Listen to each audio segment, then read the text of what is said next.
time. This is a story that broke at 5 o'clock this morning. This is an awful story in the National Football League that's got awful implications as it relates to credibility. Yeah, the Colts story with Jim Irsay. Let's talk about this. The Washington Post broke this story. This is what investigative journalism is so important in any community. Jim Irsay, as you know, in May, passed away. We had talked extensively about the man, what he meant to the city of Indianapolis, what he meant to the fans, what he meant to the franchise. We talked extensively about his battle with substance abuse, his addictions. He was so different than anybody else because he was so open about the demons he had in his life dating back to when he was young.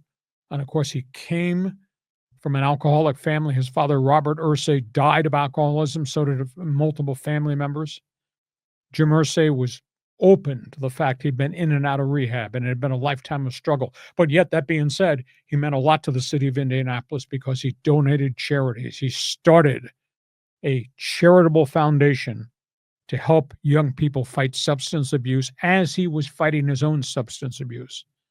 Well, the Washington Post reported today a massive cover-up over Jim Irsay's death. He did not die of natural causes.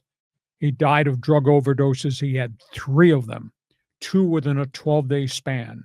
He spent 4 months in one hospital. He had been in and out of 15 different rehab centers.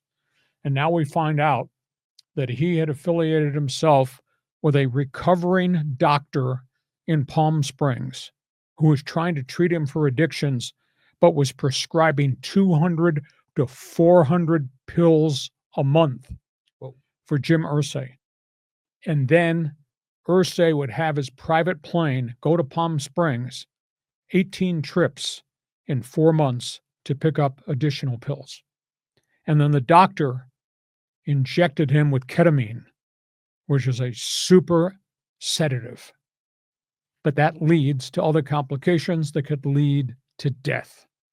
That's how he died. And the worst part of this,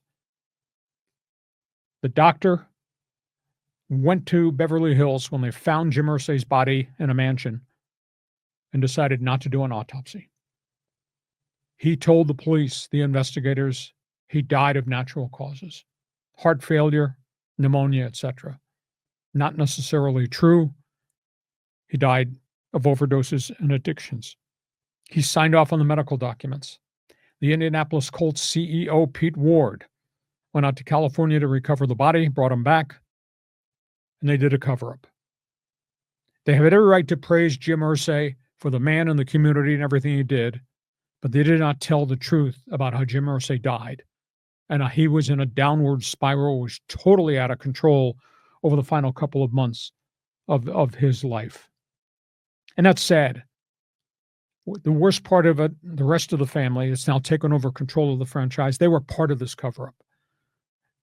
How does the NFL not know about the demons and the devils that were living with Jim Irsay over the final couple of years of his life? How do they not know that he was in a rehab hospital for 4 months after nearly dying prior over an overdose? It's just really a sad commentary about a spiraling life out of control. And it's sad because he meant so much to the people of Indianapolis, the state of Indiana, in terms of the Kick Start program that he started for young kids who have been involved with drugs. Just a terrible, terrible tragedy, and a bigger tragedy in terms of the loss of credibility about how the family, how the organization handled it. That's my spin. I read it. I got it at 5 o'clock this morning. Woke me up. I got a ding ding. And I said, you got to read this. And I read it and it took my heart away. Because I know him. I liked him. I interviewed him. I felt really bad. I knew all about the history of Robert Irsay that became Jim Irsay, that became what I'm now feels a tragedy. John? It's kind of Shakespearean, isn't it? I mean, it's like part hero, part tragedy, and I got to believe that the NFL leadership must have known something was cooking, right? They just probably didn't want to come down on him heavy. It's not like they have drug tests for owners. Well, he had been disciplined before because he had been in a DUI auto accident and had been suspended for 6 games, fined, I want to say $500,000 years ago. But again, he had gone in and out of rehab.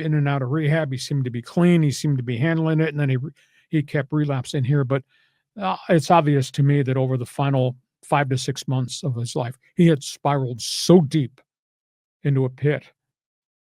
They couldn't get him out of it, and the league either didn't know or didn't want to act because the club and the family surely covered it up. It's a sad ending for a guy that, like I said, meant a lot to a whole bunch of people. Yeah, he's a very confusing character, you know, because I don't really know the nuances of everything he's done in Indianapolis. I mean, I hear a lot of it from you, you know, and there's been a lot of really good things that he's done. But yeah, what a tragic way to kind of go out. Terrible, terrible story. If you got an opinion, feel free to be involved. Fans Forum chat box is open. We are at halftime.